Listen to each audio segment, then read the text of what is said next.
set the context a little bit.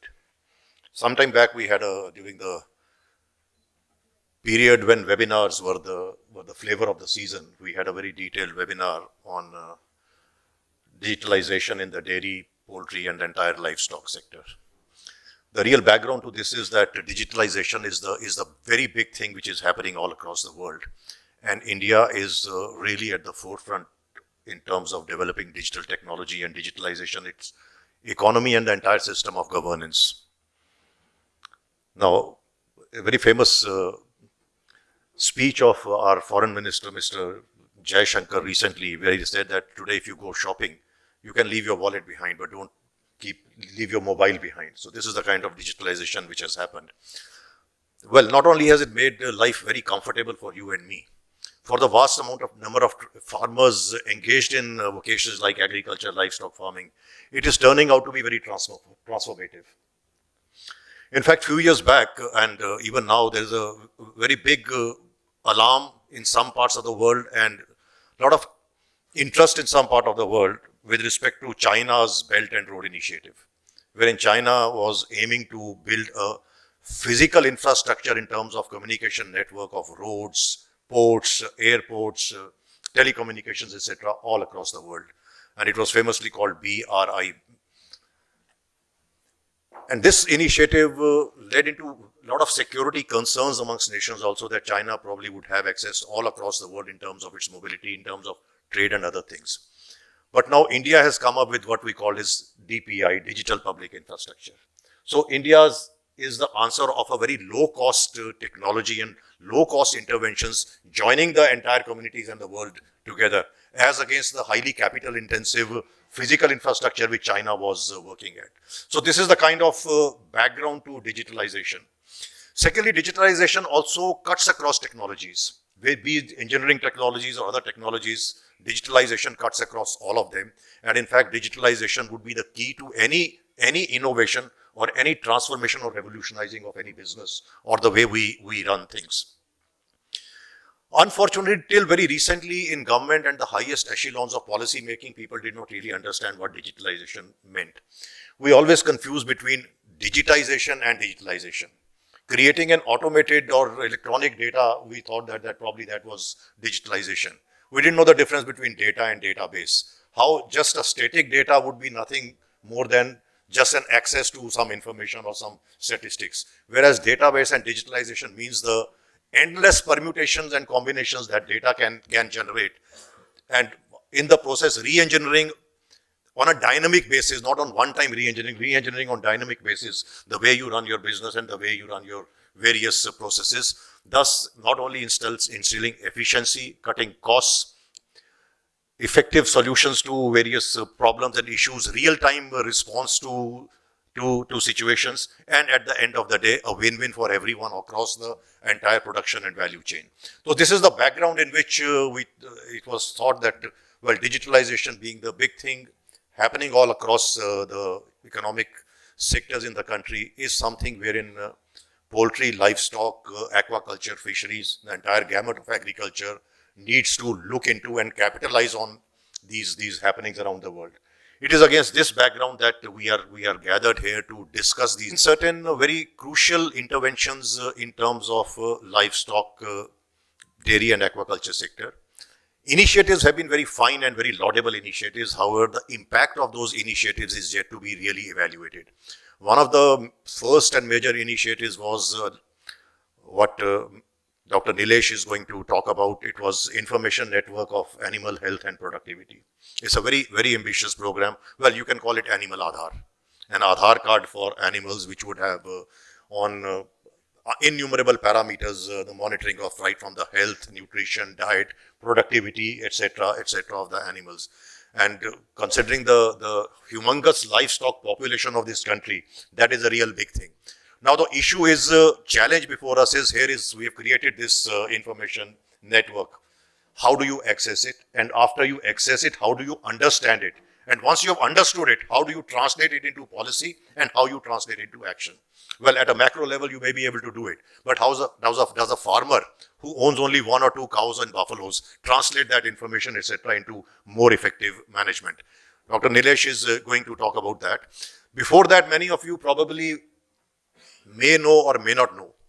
Do you know, before even the Aadhaar card came into existence and being, we had issued biometric card to our marine fishermen. This was a very, very big and major project. It may not be directly related to fisheries activities, but indirectly it helped. The genesis of these biometric cards for fishermen was the Mumbai terror attacks, wherein because those terrorists had hijacked the fishing vessel, killed those fishermen and used that fishing vessel to attack Mumbai, suddenly the security agencies felt that, well, fishing was a threat to nation. Whereas we used to plead, I was Joint Secretary Fisheries that time, we used to plead to them, fishermen are the first people who are threatened by terrorist activities. It is not that we are threatened by fishing activities. But for the security of both fishermen, it was decided that every fisherman all across the country would be given a biometric identity card. Now the issue arose that each coastal state has its own Marine Fisheries Regulation Act. Now how do you give a uniform biometric card when all of them are governed under different sets of legislations? It was a very major initiative. All the coastal states were brought on one platform, and some kind of negotiation led to an agreement that all would have some uniform in terms of. So this biometric card was created. Now this biometric card had 64 KB chip only that time, only 64 KB chip. But we thought that for security agencies, all the data they required only 4 or 5 KBs. What to do with rest? So we integrated that into fishing licenses, into all other fishing regulations, into various subsidies and capital incentives which were being given to fishermen. So this was also one of the initiatives wherein you have digitalized your process to monitor a whole gamut of fisheries activities. I mentioned enough Pashu Aadhaar, which we call in common man's language. Pashu Aadhaar is another major thing happening. But as I mentioned, challenges. Dr. Nilesh will talk about those challenges. Poultry, I think Mr. Suresh Chitturi is the right person to talk about it, but poultry, 80% of the poultry, unlike the rest of the agriculture and livestock sector, has become vertically integrated in this country. And this vertical integration has happened only on account of harnessing the power of digitalization, wherein right from a small poultry farmer to the big 4 or 5 poultry joints are integrated, and there's a seamless exchange of information data with respect to the kind of breed which is to be introduced, the kind of feed which an animal consumes, the various health parameters, monitoring the health, not only in the real time, but also exchanging the information with respect to the health all across the value chain. Poultry is another thing which really happened. Moving from, in terms of livestock breed selection, moving from phenotypes to genotypes, NDDB has done great work in that along with ICAR. Now, shortly, those days are going to be bygones when, while selecting a farmer selecting an animal, just sees the physical parameters and it's basically just a visual assessment of the health of the animal, or some kind of a physical inspection and decides this animal is healthy or not. We are going to move from that to a genetic selection by way of a genomic chip. Again, that is possible if you harness the immense possibilities and opportunities which digitalization offers. You know now how our banking sector has improved services using digitization. So similarly, we can improve services in animal sector also, monitoring quality parameters and finally implementing AI or machine learning. This all happens if you have data, if we have data from individual animal level, and that is why it's not yet coming. Why? Because in our sector, majority of production is through smallholders. And if I am keeping 3 cows, I know how much this cow is producing, when it has fall sick, when it has to be bred. So I don't require software for that. Or I don't require to write anything. I know what is going on in my farm. So why should I digitize? Why should I write anything? And if he doesn't write, farmer doesn't write, how we will get information? And if we don't get information, those benefits of digital technology are not available to this particular industry. So this was felt need for us. Farmer is not interested, so somebody has to record. Now who else?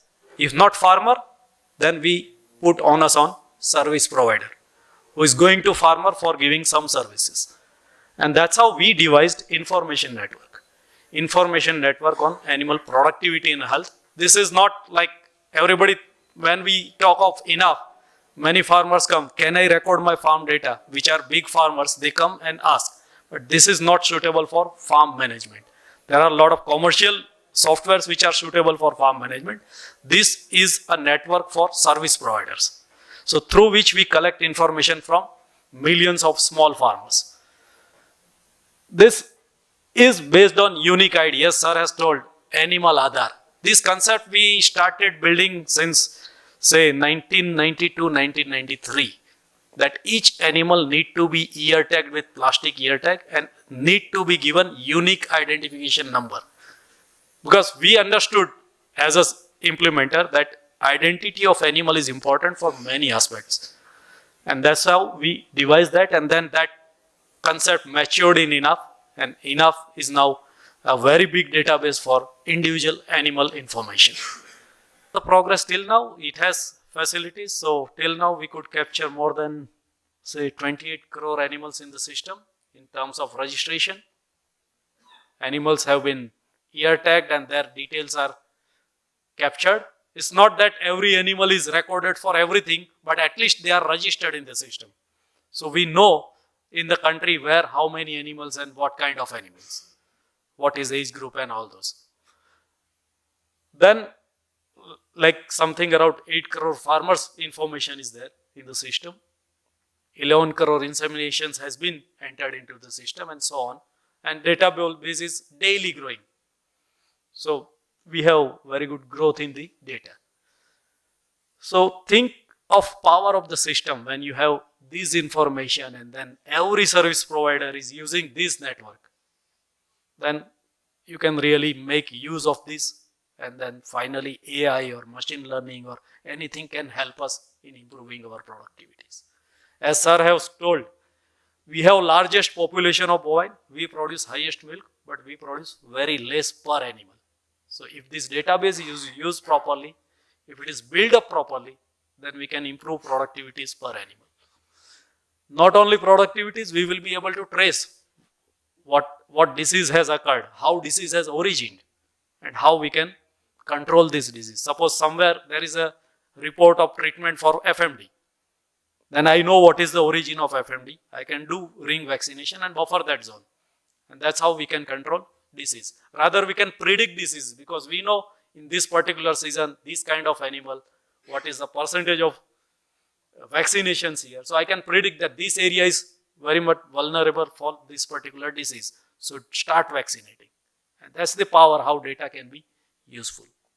With this data, we have started building other peripheral softwares. Here you can see. These are the peripheral softwares which access enough database and then build various services. So enough was initially like devised, let us capture some services and let us capture some data. But now slowly dairy industry has started using this database, how to provide service or how to improve upon what is required as a biometric. That is something that we were doing. We are integrating here. Sir, but one thing that we are seeing in muzzle or the fingerprint that we are using in human is that they asked me that whenever we are using the muzzle imprintation, what if the animals that we are sharing the muzzle, what if they are having an airborne disease? So what if it can be, spread from one animal to the other? No, it's based on image. So you don't have to imprint muzzle somewhere. It's an image. So you capture from your mobile and that image is used as biometric identity for animal. That is what So you don't have to touch there. Yeah, but what we came out, like what we researched and found out that IR imaging was much more better than normal, phone. So which one will be better, or the phone camera, or the very IR? limited experience on IR, but phone-based images, even your most primitive phone images, has worked more than 90-95%.